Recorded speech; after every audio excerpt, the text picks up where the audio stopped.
أحسو حلال شعبان لرمضان साहिल से लगा दे मेरी अश्कों का सफीना साहिल से लगा दे मेरी अश्कों का सफीना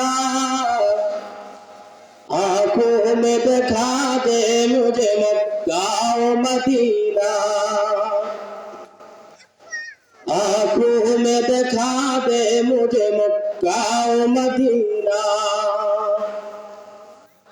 रुखसार से बुर्का का जरा पर्दा उठा दो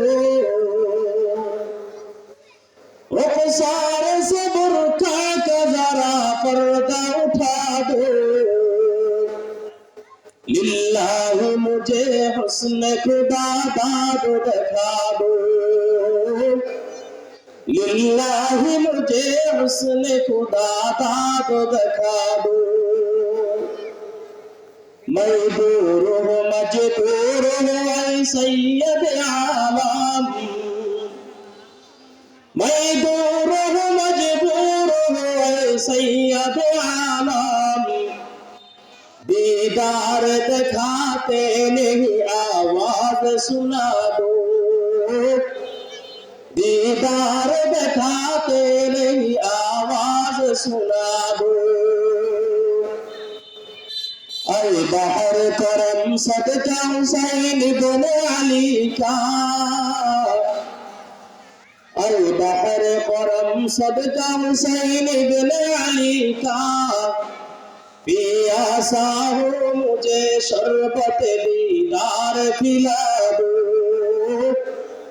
पियासा हो मुझे शरबत दीदार पिला दो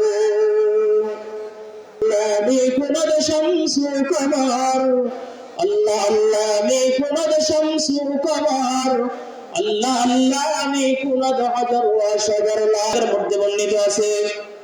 আল্লাহ পাকের কোন আশিক বান্দা যদি আল্লাহ পাক রব্বুল আলামিনের মুহাব্বত অন্তরে নিয়া আল্লাহ পাক রব্বুল আলামিনের ভালোবাসাকে অন্তরের মধ্যে নিয়া যদি আল্লাহ তাআলার যদি একবার জিকির করে আল্লাহ তাআলাকে যদি স্মরণ করে তাহলে বলা হয়েছে যে আসমান জমিনকে যদি এক পাল্লার মধ্যে রাখা হয় আসমান জমিনকে যদি এক পাল্লার মধ্যে রাখা হয় আর আল্লাহ পাকের আশিক বান্দার আল্লাহর জিকিরটাকে যদি এক পাল্লার মধ্যে রাখা হয়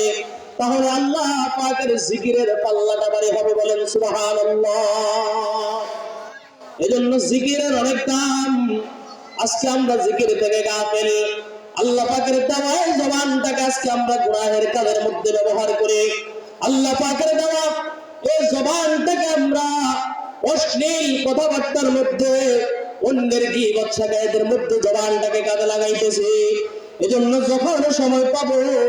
যখন এই সুযোগ হবে তখন আল্লাহ পাকের জিকির করতে হবে কলবে জাকির দে মুঝে और रोने वाली आंख दे ताकि मैं रो तारा होते रज़ा की वास्ते যখন সুযোগ পাবো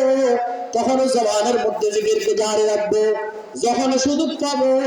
তখন জবানের মধ্যে দুরূদ শরীফের আমল চালু রাখবো हर के बाशद आमिले सल्लु मुदम हर के बाशद आमिले सल्लु मुदम आतिशे दोज़ख शवद परवाए हराम যে সকল বান্দা বান্দি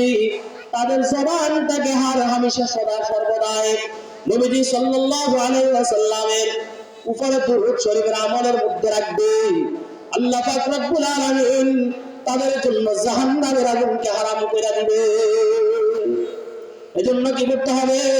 সদা সর্বদা জিকিরকে আল্লাহ পাকের জিকিরে লাগাইতে হবে নবীজি সাল্লাল্লাহু আলাইহি ওয়াসাল্লামের উপরে দুরূদ শরীফের আমল করতে হবে এই জিকিরের কত দাম একজন আল্লাহর ওলি একদিন রাস্তা দিয়ে হেঁটে যাইতেছেন একটা কবরের পাশ দিয়ে আল্লাহর ওলি হেঁটে যাইতেছেন কবরের পাশ দিয়ে আল্লাহর ওলি হেঁটে যাওয়ার সময় ওই আল্লাহর ওলি কবর থেকে কুরআনুল কারীমের তেলাওয়াতের আওয়াজ শুনতে পেলেন আল্লাহর ওলি কবরের থেকে কোরআন তেলাওয়াতের আওয়াজ শোনার পরে ওই আল্লাহর ওলি কবরওয়ালাকে জিজ্ঞাসা করলো ভাই কবরওয়ালা তুমি এই কবরের মধ্যে আজকে কত বছর যাবত কুরআনুল কারীমের তেলাওয়াত করো। তখন ওই কবরওয়ালা কবর থেকে উত্তর দিল,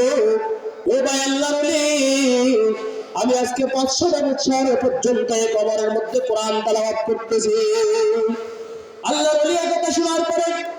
তৎক্ষণাৎ সঙ্গে সঙ্গে বলে উঠলেন সুবহানাল্লাহ। এরপরে ওই কবরওয়ালা ওই আল্লাহর ওলিকে বলল, ও ভাই আল্লাহর ওলি, তুমি আমার 500 বছরের কোরআন তেলাওয়াতটা নিয়ে যাও, আর তোমার একবার সুবহানাল্লাহ বলার সওয়াবটা আমাকে দিয়ে দাও। এরপরে ওই কবরওয়ালাকে আল্লাহর ওলি জিজ্ঞাসা করলেন, ও ভাই কবরওয়ালা, তার কারণটা কি? তখন ওই কবরওয়ালা উত্তর দিল, এই কবরের মধ্যে আমি যত বছর ওই কোরআন তেলাওয়াত করি না কেন, ওই কোরআন তেলাওয়াতের কোনো অর্থ নাই, কোনো নেকি নাই, কোনো মানে নাই। তখন আল্লাহর ওলি জিজ্ঞাসা করলেন, তাহলে তুমি কবরের মধ্যে আজ থেকে 500 বছর পর্যন্ত কারা কোরআন তেলাওয়াত করতেছ? তখন ওই কবরওয়ালা আল্লাহর ওলিকে বলল, আমি কেবলমাত্র শুধুমাত্র আমার মনের তৃপ্তিটা মিটানোর জন্য আমি কোরআন তেলাওয়াত করতেছি।